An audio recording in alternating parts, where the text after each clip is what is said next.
Hello and welcome to the online platform of MPPSC Utkarsh students. My name is Sandeep Pawar और जैसा कि आप मेरे पीछे देख पा रहे हैं कि हम आज की क्लास में सॉल्व करने वाले हैं MPPSC mains paper 2 part B से रिलेटेड कुछ important questions and these are the questions basically. और ये पूरी जो हमारी सीरीज है, कहीं ना कहीं सीरीज का ये उद्देश्य है कि बच्चों को कुछ ऐसे प्रीवियस ईयर क्वेश्चन से अवगत कराया जाए जिन क्वेश्चंस में बच्चों को डिफिकल्टीज होती हैं। And the purpose of the series is not only कि आपको इन क्वेश्चंस के आंसर बताए जाए जो क्वेश्चंस हम यहाँ डिस्कस करने वाले हैं। The purpose of this particular series is कि आपको एक आइडिया दे दिया जाए, आपकी कहीं ना कहीं आंसर राइटिंग को इम्प्रूव किया जाए, आपको कम से कम मेंटालिटी आपकी ऐसी डेवलप की जाए जिससे कि आप किस क्वेश्चन को कैसे डील करना है बेसिकली ये सीख पाए। ये इस सीरीज का पर्टिकुलर उद्देश्य है। तो चलिए without any further delay let's discuss about the very first question. And the very first question is, देखिए 2024 में हमारे सिलेबस में एक क्वेश्चन था, माफ कीजिए, एग्जामिनर ने एक क्वेश्चन पूछा and the question was about how is culture defined by Herskovits. Now देखिए when it comes to sociology, तो सोशियोलॉजी का लास्ट ईयर 2024 का स्पेशली मैं बात करूं तो एक ट्रेंड रहा है सर एग्जामिनर ने कुछ क्वेश्चंस पूछे बहुत factual. Now this is about not the thing कि सर हर्स्कोविट्ज की डेफिनेशन तो इजी डेफिनेशन है, याद हो जाती है, हमने याद की थी। It is about the nature of question कि आज एग्जामिनर ने हर्स्कोविट्ज की डेफिनेशन पूछी है, कल हो सकता है एग्जामिनर किसी दूसरे स्कॉलर की डेफिनेशन पूछे। तो जब हम ऑफलाइन क्लासेस में भी बात करते हैं सोशियोलॉजी के रिगार्डिंग डिफरेंट डेफिनेशंस की, तब भी मेरी सलाह बच्चों को यही रहती है कि आप इस तरह के डेफिनेशंस का बिल्कुल टेंशन मत लीजिए। यदि आपके पाले में गेंद आ गई तो नो डाउट आप बहुत अच्छा लिखेंगे ही लिखेंगे। इन केस नहीं आता है तो आप इस तरीके के क्वेश्चंस को अवॉइड करेंगे, क्योंकि बहुत सारे टॉपिक्स है जिनमें आपको स्कॉलर्स की डेफिनेशन पढ़ना पड़ती है और इतने सारे टॉपिक्स से रिगार्डिंग हर एक डेफिनेशन हर एक स्कॉलर की याद हो, आई थिंक बहुत डिफिकल्ट टास्क है। तो आप इस तरह के क्वेश्चंस को इन जनरल अवॉइड कर सकते हैं। चलिए हम डिस्कस करें बेसिकली कि हर्स्कोविट्ज कैसे डिफाइन करते हैं संस्कृति को और वी कैन से कल्चर को सब। तो सिंपली इस तरीके के क्वेश्चन में ज्यादा लोड लेने की जरूरत नहीं होती है, हम सीधा सीधा क्वेश्चन को क्या करेंगे, आंसर करेंगे और हम लिखेंगे। देखिए अब हमारे पास में वर्ड्स है तो हम लिखेंगे Herskovits defined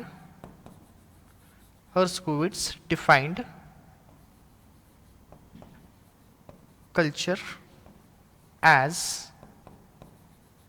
as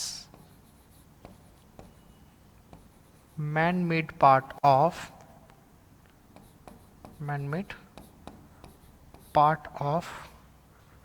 environment।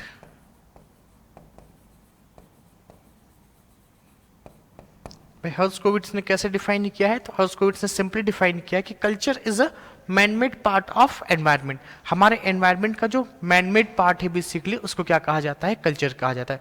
Because culture is something जिसको ह्यूमंस ने बनाया है। तो इसको बहुत सिंपल तरीके से हर्स्कोविट्ज साहब ने डिफाइन किया था कि culture is a manmade part of environment. अब देखिए डेफिनेशन बहुत छोटी सी थी, हमारी डेफिनेशन बहुत स्मॉल डेफिनेशन थी और हमको पता है सर 3 से 4 लाइन में लिखना होता है, एटलीस्ट 20 वर्ड्स चाहिए। बट इसमें एक्स्ट्रा चीजें भी नहीं लिख पाएंगे हम लोग, क्योंकि सीधा सीधा एग्जामिनर ने क्या पूछा है, डेफिनेशन पूछा है। तो हम सिंपली क्या कर देंगे, हम लिखेंगे कि हर्स्कोविट्ज डिफाइन करते हैं कल्चर को सर कैसे, तो as manmade part of environment. अब चाहो तो लास्टली एग्जाम्पल लिख दीजिएगा, जैसे हमारे कल्चर का एग्जाम्पल क्या हो गया सर, तो हमारी values, norms, beliefs, etc. These are the part of our culture. अब चाहे तो यूज कीजिएगा इन चीजों को, अदरवाइज आप सीधा सीधा डेफिनेशन लिख के क्वेश्चन को खत्म करेंगे। Now what is the next question? The next question is कि right any four effect of Hinduism on Indian society. Again this is the question जो फर्स्ट यूनिट आप देखेंगे तो उसका आई थिंक लास्ट टॉपिक है आपका, the impact of religion and sect on society and marriage. तो इन्होंने सोसाइटी पर क्या इम्पैक्ट हुआ है हिंदुइज्म का, ये पूछा है। तो हम जानते हैं कि sir Indian society is all about Hinduism. कहीं ना कहीं यदि आप किसी भी धर्म को देखेंगे तो उन धर्म पर भी आपको हिंदुइज्म का इंपैक्ट दिखेगा जब हम इंडिया के कंटेक्स्ट में बात करते हैं चीजों की। तो ऑब्वियसली इंडियन सोसाइटी पर भी हिंदुइज्म का हम लोगों को इंपैक्ट देखने को मिलता है। सीधा सीधा लिखेंगे हम लोग, the impact of the impact of Hinduism on Indian society. ध्यान रखें, 2 मार्कर क्वेश्चन में कोशिश करें कि सेंटेंसेस आप कंप्लीट लिखें, ठीक है। जैसे पहला इंपैक्ट में चाहूं तो मैं लिखूंगा सर पहला इंपैक्ट क्या हुआ है, कास्ट सिस्टम। कास्ट सिस्टम कहां से आया भाई, हिंदुइज्म से। दूसरा लिखेंगे हम लोग प्राइमेसी ऑफ कर्म, कर्मण्येवाधिकारस्ते मा फलेषु कदाचन की बात कर लीजिए हम लोग यहाँ पे आप, या फिर आप बात कर लीजिएगा धर्म अर्थ काम मोक्ष। तो dharma is also about karma, so belongs to the society जहाँ पर हम लोग कर्म पर ज़्यादा एम्फेसाइज करते हैं, और ये किसका पार्ट है सर, हिंदुइज्म का पार्ट है। हम अगेन बात करेंगे सर थर्ड चीज़ों की बात करें सर, तो हम बात करते हैं अहिंसा की, नॉन वायलेंस की, अहिंसा की, ठीक है। हम हिंदुइज्म का इम्पैक्ट देखना चाहे तो सर अतिथि देवो भव, ये भी किसका इम्पैक्ट है, हिंदुइज्म का। सो 4 इम्पैक्ट कहे एग्जामिनर ने लिखने के लिए, सीधे सीधे 4 इम्पैक्ट लिख दीजिएगा, इजी क्वेश्चन है। Next one is about which word did John Stuart Mill suggested to use in place of sociology. अब क्वेश्चन थोड़ा सा डिफिकल्ट मानूंगा मैं, क्यों, क्योंकि एग्जामिनर ने जॉन स्टुअर्ट मिल के नाम से क्वेश्चन पूछा है। अब भाई ऑब्वियस सी बात है, कुछ स्कॉलर्स होंगे जिन्होंने सोशियोलॉजी जब इवॉल्व हो रहा होगा तब डिबेट की होगी आपस में, और अपनी तरफ से वर्ड सजेस्ट किए होंगे। जैसे हम ऑगस्ट कॉम्टे साहब की ही बात करते हैं, वो तो सोशियोलॉजी की जगह प्राइमरीली उन्होंने वर्ड यूज किया था सोशल फिजिक्स, फिर बाद में उसको सोशियोलॉजी कहा उन्होंने। अब ऐसे ही सोशियोलॉजी वर्ड से जॉन स्टुअर्ट मिल साहब जो थे वो अग्री नहीं कर रहे थे स्टार्टिंग में, और उन्होंने कहा कि भाई देखो सोशियोलॉजी 2 वर्ड्स का कॉम्बिनेशन लेके आए हैं आप लोग, और दोनों ही वर्ड्स क्या है, डिफरेंट लैंग्वेजेस से लिए हैं, सोशियस और यदि हम लोग बात करें लोगस की, तो इसलिए जरूरी है कि सोशियोलॉजी का जो नाम है बेसिकली उसको चेंज किया जाना चाहिए। इस नाम को हम लोग क्या बोलेंगे, इथोलॉजी बोलेंगे, इथोलॉजी बोलेंगे। क्यों बोलेंगे, तो आप सिंपली मैंने नाम लिख दिया इथोलॉजी, आप कंप्लीट सेंटेंस लिखेंगे कि John Stuart Mill suggested ethology, John Stuart mill suggested to use ethology in place of sociology because he was not agree with the word sociology। Clear, इतना सा बस लिख दीजिएगा। क्यों अग्री नहीं कर रहे थे, बिकॉज इसका ओरिजिन जो था वो डिफरेंट लैंग्वेजेस से था बेसिकली। नाउ ये हुए 2 marker question sir. Now let's discuss about the 7 marker questions. By the way 7 marker questions की बात करेंगे। When it comes to 7 marker question, हम जानते हैं कि sir we have 11 lines, 11 lines है हमारे पास में, एंड क्वेश्चंस लाइक दिस ये प्रॉब्लम क्रिएट कर सकते हैं हमारे सामने, क्योंकि यहाँ पर स्पेसिफिकली बात की है एग्जामिनर ने, किस चीज की सर, यहाँ पर स्पेसिफिकली बात की है एग्जामिनर ने कि तृतीय संबंधी श्रेणी, नातेदारी की तृतीयक संबंधी श्रेणी, that means here is talking about tertiary category of kinship. अब देखिए इस क्वेश्चन को स्टार्ट करने का एक तरीका क्या होगा, तो सिंपल तरीका होगा सर, फर्स्ट 2 लाइन में हम लिखे किनशिप की डेफिनेशन, 2 लाइन में हम लिखे किनशिप की डेफिनेशन। व्हाई, बिकॉज जब आप बात करेंगे टर्शियरी किनशिप की, तो टर्शियरी किनशिप को एक्सप्लेन करने के लिए हमारे पास में इतने वर्ड्स नहीं होते हैं। जनरली बच्चा इसको 200 वर्ड के पॉइंट ऑफ व्यू से नहीं पढ़ता है, क्योंकि हम जानते हैं प्राइमरी, सेकेंडरी, टर्शियरी 3 तरह की किनशिप होती है, और हमने तो कंप्लीटली 7 मार्कर या 10 मार्कर पॉइंट ऑफ व्यू से चीज़ों को पढ़ा होता है। तो फिर हम सिर्फ एक कैटेगरी पे सर 60 वर्ड 50 वर्ड तो नहीं लिख पाएंगे, इसलिए हम क्या करेंगे, स्टार्टिंग में डेफिनेशन लिखेंगे, फिर एक फ्लो चार्ट बनाएंगे आप शॉर्टकट में कि जीपी मर्डॉक साहब, जीपी मर्डॉक साहब क्या करते हैं, 3 तरह के किनशिप की बात करते हैं, primary, secondary and tertiary kinship, primary, secondary and tertiary kinship. अब प्राइमरी, सेकेंडरी, टर्शियरी किनशिप में सर 2 को तो समझाना नहीं है हम लोग, हम सेंट्रल हेडिंग डालेंगे टर्शियरी किनशिप, टर्शियरी किनशिप, और हम इसको एक्सप्लेन करेंगे।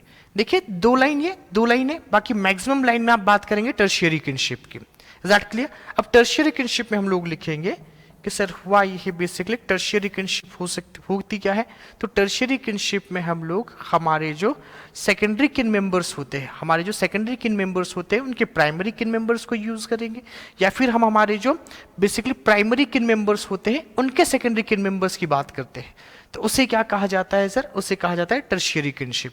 तो आप एक्सप्लेन करेंगे एक दो लाइन में, दो लाइन इनमें जाएगी आपकी। फिर आप बात करेंगे कि सर जीपी मर्डॉक साहब जो हुए वो बात करते हैं 151 टाइप्स ऑफ टर्शियरी किनशिप के। कितने टाइप्स ऑफ टर्शियरी किनशिप की बात करते हैं, 151 टाइप्स ऑफ टर्शियरी किनशिप। फिर आप बात करेंगे एग्जाम्पल्स की, जैसे एग्जाम्पल दूं मैं तो आप लिख सकते हैं father's brother's wife, brother's wife, ये आपकी टर्शियरी किनशिप हो गई, क्योंकि आपके पापा आपके प्राइमरी किन मेंबर हुए और उनकी जो सेकेंडरी किन मेंबर है, बेसिकली उनकी जो सेकेंडरी किन मेंबर है वो आपकी क्या हो गई सर, टर्शियरी किन मेंबर हो गई। तो आपकी जो आंटी होती या आपकी जो आंट है बेसिकली वो क्या होगी, आपकी टर्शियरी किन मेंबर होगी। तो एक ही क्वेश्चन में आपने डेफिनेशन भी लिख दी, क्योंकि किनशिप से रिलेटेड क्वेश्चन था, तो आउट ऑफ नहीं लगेगी ये डेफिनेशन। हालांकि क्वेश्चन सिर्फ फोकस कर रहा था टर्शियरी किनशिप के ऊपर, बट द प्रॉब्लम इज कि सर टर्शियरी किनशिप पर इतने सारे वर्ड्स लिख पाना पॉसिबल नहीं है, इसलिए हम लोग पहले डेफिनेशन लिखेंगे, एक शॉर्टकट में छोटा सा फ्लो चार्ट बनाएंगे, फिर फोकस करेंगे टर्शियरी किनशिप के ऊपर। Is that clear? और कुछ पॉइंट्स में इसको कंक्लूड करेंगे। नेक्स्ट क्वेश्चन देंगे, state the difference between material and non material cultures.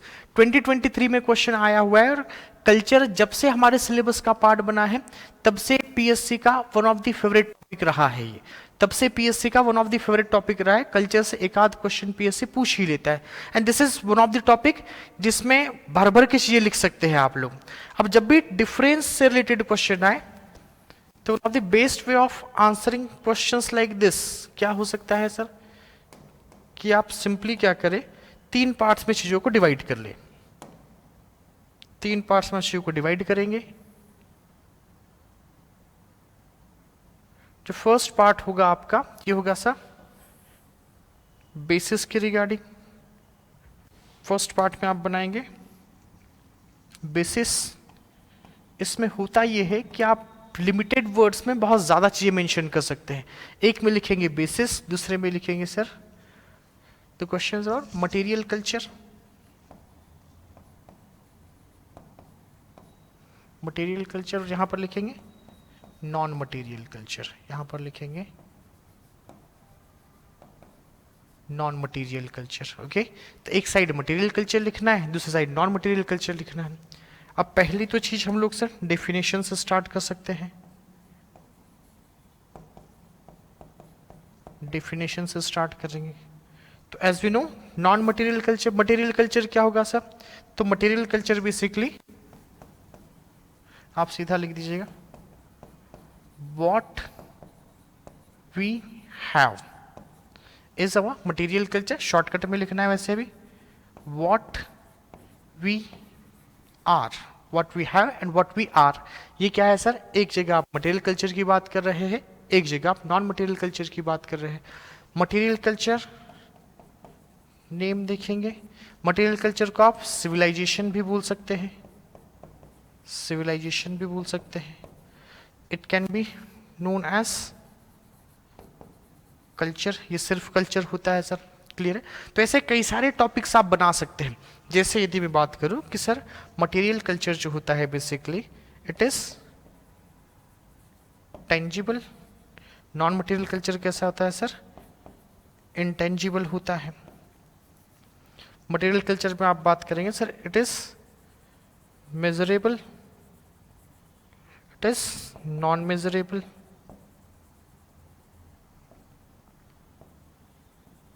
Non measurable. यहां पर आप देखेंगे कि sir material culture non measurable है, यहां पर देखेंगे सर ये क्या होता है कंपैरेटिवली, ये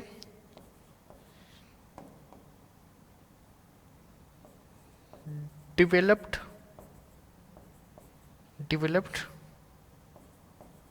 फॉर्म ऑफ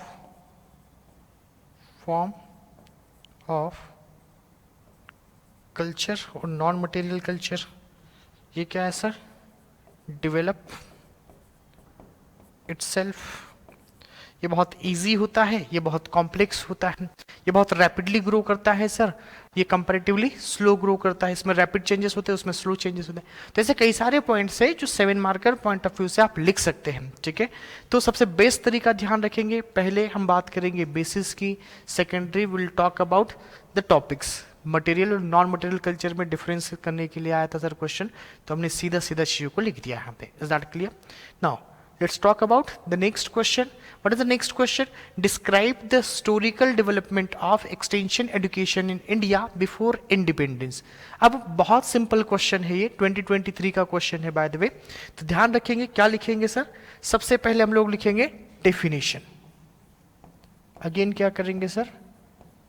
डेफिनेशन लिखेंगे। डेफिनेशन लिखेंगे हम लोग कि सर वोकेशनल एजुकेशन होता क्या है। 2 से 3 लाइन में डेफिनेशन लिखेंगे। फिर क्या करेंगे सर? फिर एक सुंदर सा फ्लो चार्ट बनाएंगे। ध्यान रखेंगे यहाँ पर हम फ्लो चार्ट बनाएंगे कि सर एक्सटेंशन एजुकेशन का हिस्टोरिकल बैकग्राउंड क्या है। तो हम लिखेंगे extension education before independence. Before independence क्या इसकी ग्रोथ, क्या इसकी डेवलपमेंट रही है सर? तो आप एक एक चाहे चीज़ों को फ्लो चार्ट के थ्रू समझाएंगे। जैसे हम लोग यदि देखें इसको तो सर हम चीज़ें स्टार्ट कर सकते हैं, हम चीज़ें स्टार्ट कर सकते हैं सर सेवाग्राम से, गांधी जी ने जो इनिशिएटिव लिया था। Then we can discuss about Gurgaon experiment, Gurgaon experiment. फिर हम लोग बात कर सकते हैं सर शांति निकेतन। फिर हम लोग बात कर सकते हैं इटावा प्रोजेक्ट की बात कर सकते हैं। तो ऐसे कई सारी चीजें हैं जिनको आप मेंशन कर सकते हैं जो एक्सटेंशन एजुकेशन के रिगार्डिंग बिफोर इंडिपेंडेंस इनिशिएटिव्स लिए गए थे। पहले फ्लो चार्ट में समझा देंगे इनको, फिर क्या करेंगे सर? बाद में इन्हीं चीज़ों को हम इन डिटेल लिखेंगे। बाद में इन्हीं चीज़ों को क्या करेंगे हम लोग? इन डिटेल मेंशन कर देंगे। तो एक एक चीज़ को यदि आप ज़्यादा नहीं 2-2, 3-3 लाइन में भी समझाते हैं तो भी आप 2 पेजेस इजीली फिल कर सकते हैं इसमें, 2 पेजेस में आप इजीली आंसर लिख सकते हैं। ये सुनो, क्योंकि हमने तो बात की यहाँ पे 3-4 प्रोजेक्ट की। जब भी बात होती है सर एक्सटेंशन एजुकेशन की तो सिर्फ इसमें 3-4 प्रोजेक्ट्स नहीं आते हैं, कई सारे प्रोजेक्ट्स आप इसमें बेसिकली लिख सकते हैं। जैसे सुनो, कई सारे प्रोजेक्ट आप इसमें मेंशन कर सकते हैं। जैसे नीलोखरी एक्सपेरिमेंट हो जाता है एक,